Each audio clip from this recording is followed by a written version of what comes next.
Panic was a very interesting album for me to write. I remember I started writing it beginning March, middle March of 2020. And at the time, we had just kind of heard that a couple of cases have been confirmed in South Africa, of COVID-19.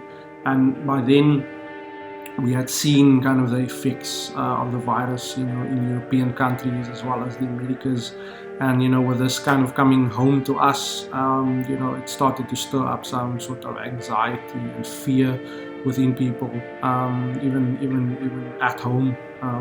My wife, she was very fearful. She was very, she had a lot of anxiety during this time for a lot of reasons. Her parents are elderly, so she was concerned about them. Our son, when he was younger, he battled with a life-threatening respiratory illness, so she was concerned about him.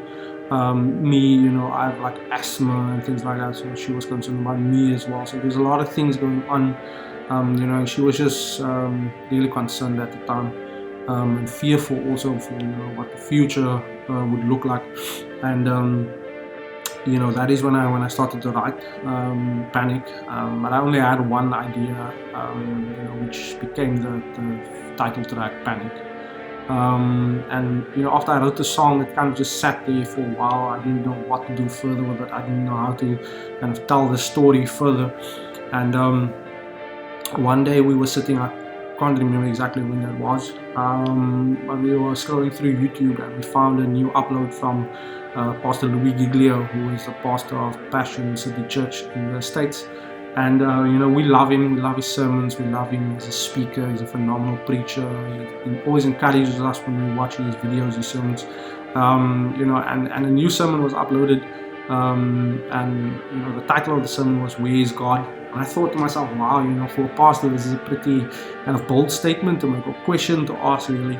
And we watched the sermon, being kind of in a space of uncertainty and anxiety, not knowing what's going to happen going forward. And we watched this sermon, and I must say that we were really encouraged watching it, because he kind of spoke to the place where we found ourselves in exactly.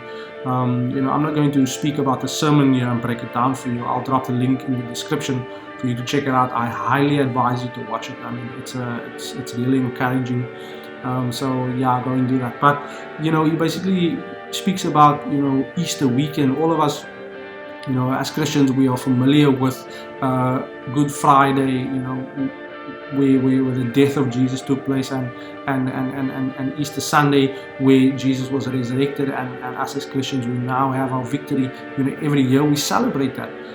But for the disciples and for all the people, back then, they had to deal with the death of Jesus on a Friday. But before they could get to the Sunday, they had to go through the Saturday, day 2, which was basically a day filled with a lot of questions. What's going to happen now?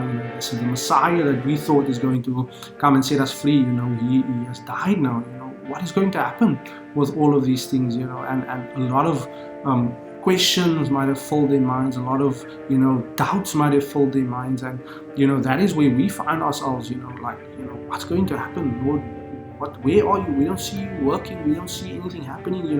At that point in time, we've also been like, this was now well into us dealing with the situation already. We were praying and praying, and the numbers of the death toll and things like that, it was just going up. And that sermon really, it just encouraged us that when it seemed as if God is not working, as if God is not present, as if God is not in the situation with you, you can take courage and take heart in knowing that, even though it seems like that God is always at work.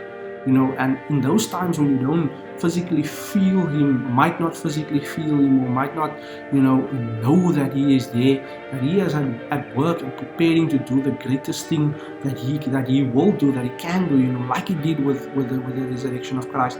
And that really encouraged both my wife and I, and that also inspired me with the next part of the story to tell for this EP. I kind of feel the songs going forward. And I will, when I get to the track analysis, I will speak, about every song and kind of where the inspiration came from and what drove it and what, what was the driving force behind it and what the feel was for it. So that was Panic. That was the story for Panic.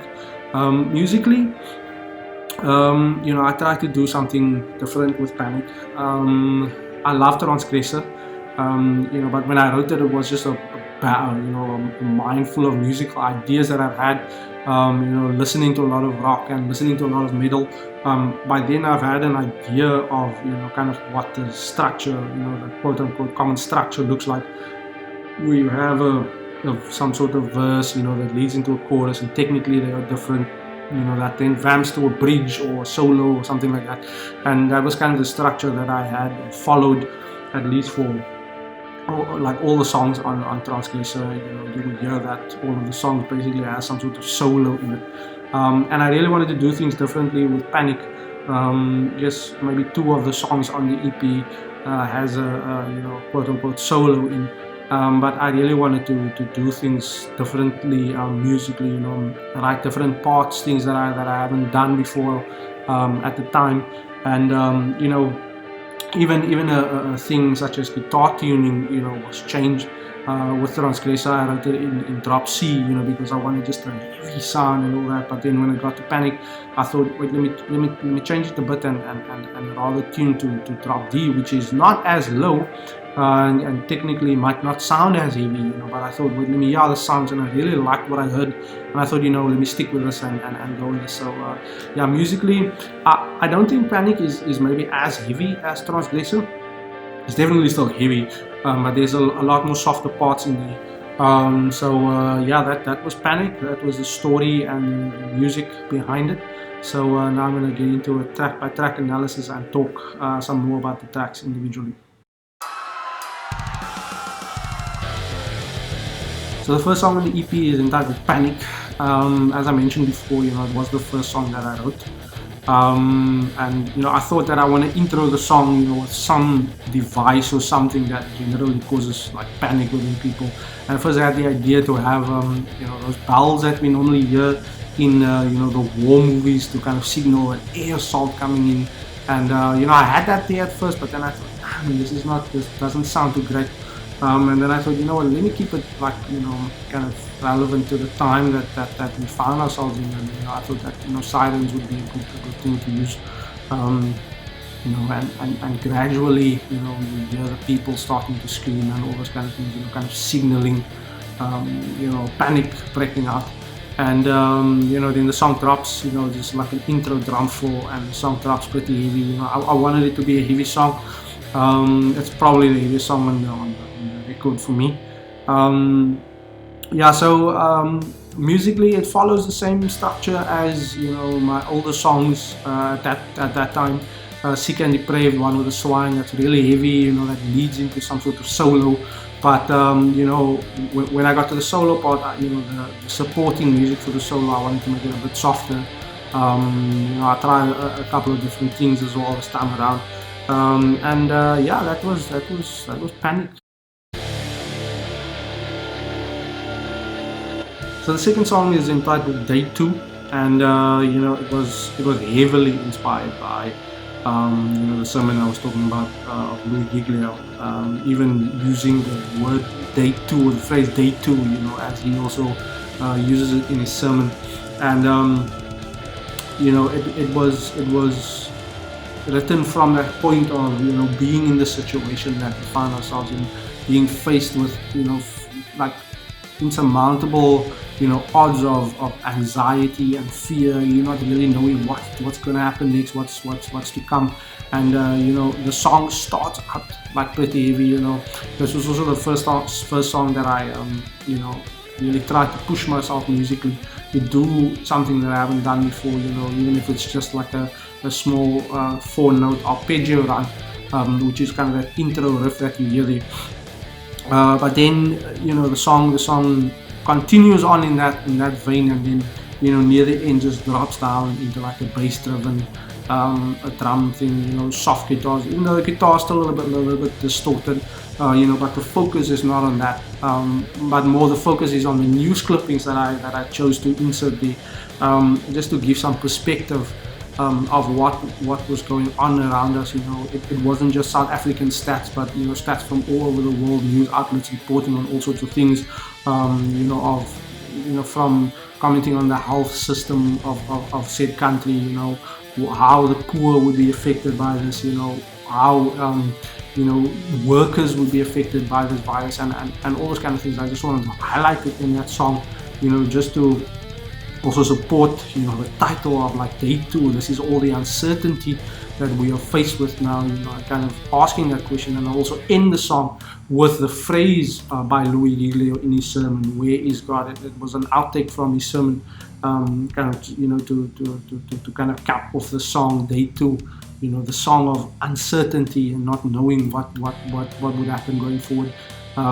So yeah, there was no resolution to that question, or to the fear and the anxiety in that song, but it would come later. So yeah, that's Day 2.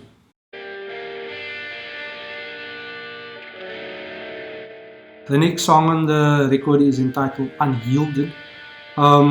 So it's definitely kind of follows in the same vein as "A Moment of Clarity," being a real kind of soft song. But this time around, I took musical inspiration, at least for the song, from a band called Silent Planet. I'm listening to a lot of Silent Planet, and at that time I was also listening to them a lot. They are a heavy band. But one thing they do that I haven't up until then heard any other band do is really how they use like ambience, in these songs, whether it is just for guitar to play some sort of eerie note or airy note, just for things to breathe, for a drum fill to come in.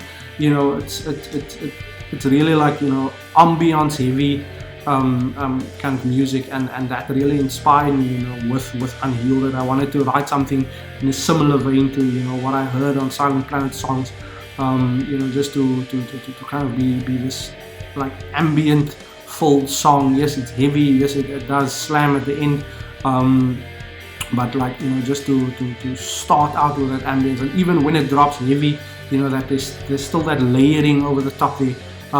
So that is what I try to do.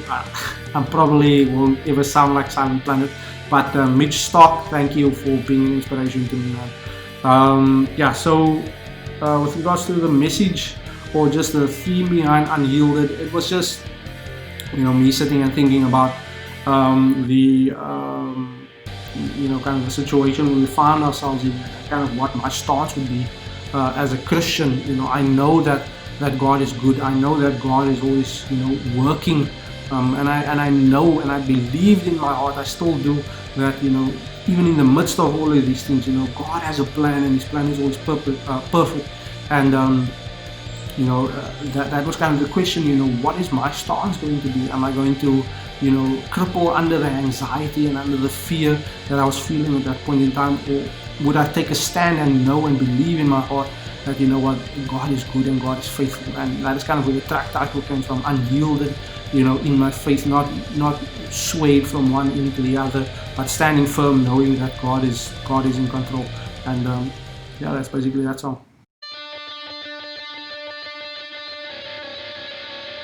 Yeah, so the next song on the EP is entitled Darkest Dawn. And musically, for me, I just wanted to write another like heavy song, just to kind of build up from Unyielded. So it might not be the heaviest song that I've written up until that point, but I just wanted it to be another banger. But I also wanted to do some experimenting on it. So near the end of the song, there's a pretty hard riff that comes in, but then there's some odd notes that I play there. And that's just me experimenting, trying to do some new things musically, and also trying to push myself to play some different things. Darkest Dawn was definitely a heavy song. It needed to be a heavy song, but also for me it was a song of experimentation, just trying different things and how it would turn out. And I think it came out okay. Let me know, guys. So thematically, Darkest Dawn, still sticking to the situation, the space of uncertainty, and doubt and all these things. Knowing and believing that God is good, taking the stance and kind of believing in my heart that things will get better, and that was kind of where the track title came from, because it was written on top of that famous saying that the night is always darkest before the dawn. Kind of painting this picture that things might seem different, like dark now. It might seem as if there is no way out, but just know that the sun will come up, and eventually when the sun does come up, we can find our joy, because we have come through this. And that is kind of what the track title where it came from. So yeah, that's Darkest Dawn. And yeah, the last song on the EP is entitled Eternal Sun. And similarly to at Journey's End, at the end of Transgressor, I wanted the EP to end on a happy, not so much happy sounding note, but a more triumphant note than kind of where the music was before that. So yeah, Eternal Sun was for me also just writing a kind of melodic song, a song that has a lot of melody in it. Not so much setting out to write the heaviest song that I could, but again, just a lot of melody. And even with a solo, I tried to even though it might sound like a conventional solo, I tried to do things that I haven't done before in like solos. Maybe some tremolo picking and things which I haven't done up until that point in time. And it was just a song that started somewhere and eventually had to build and build and build to get to this triumphant note. And upon first releasing the song, the song just ended at the end. But then afterwards I realized that something is missing from the song, and I re-released it a few months later. Many of you might have missed that, but I re-released the song, just capping it off with another outtake from Louie Giglio's sermon. Kind of just bringing it all together to give us all some perspective on what I believe in my heart, at least, what God is doing through this. Just to answer that question that we had earlier about where is God, kind of giving, kind of rounding it off and giving some, just some conclusion on that. Yeah, musically, the song was written, like I said, to end on a triumphant note. But at the end there, I have this. There's again some tremolo picking line that there's actually 3 harmonies that goes along with that, but just layering it on top of each other, it's almost like you get this feeling that if any more layering is going to come into the your speakers are going to explode and things like that. So that was kind of the idea, and with me initially missing that Louie Giglio part at the end, it felt a bit empty to have that kind of crescendo build up and not going anywhere. But I feel a lot happier now with it, that I've added in the outtake from the Louie Giglio sermon. So yeah, that is musically at least what Eternal Sun was about, or what the force behind it was. So thematically, Eternal Sun continues on from Darkest Dawn, where things might seem as though it's not going to get better, but then when we get to the last song, the sun has come up, we can find our hope now. And for us, that sun is God. God is the everlasting light, that will always shine. And just knowing that God is there for us. And even though in the middle of the situation we're finding ourselves in, God has, at the end of it all, God will reveal Himself, and where He was and what His plan was and what He was doing through all of this time, and when He does that we will find joy in it and know that, wow, we really serve a miracle working God. And that was just the idea behind the title track, the title of the song at least. Yeah guys, that is Panic in a nutshell. I would, like I mentioned earlier, I would strongly advise you guys to check out the sermon by Louie Giglio called Where is God. I have dropped it in the description, so please check it out, guys. Thank you again for just sticking out through this video. I know it was a longer one than even before, but thank you guys for watching it. I really appreciate your support. I really appreciate the likes and the subscribes that I've gotten. Yeah guys, just continue to share the love, to spread the word. I love you guys. Thank you for watching this video. Stick around, I have one more EP video to do, or one more inspirations video to do, at least about an EP. That's my last EP, Redemption, so I will be dropping that soon. So yeah guys, go onto my YouTube channel. Sorry, before I sign off, the Panic EP is up there, so you can stream it, you can listen it, you can share the link. It's even on my Bandcamp page. If you want to contribute financially or sponsor me or whatever you want to do, buy it for your dog, buy it for your grandma, whatever. I really appreciate the support, and yeah guys, thank you so much.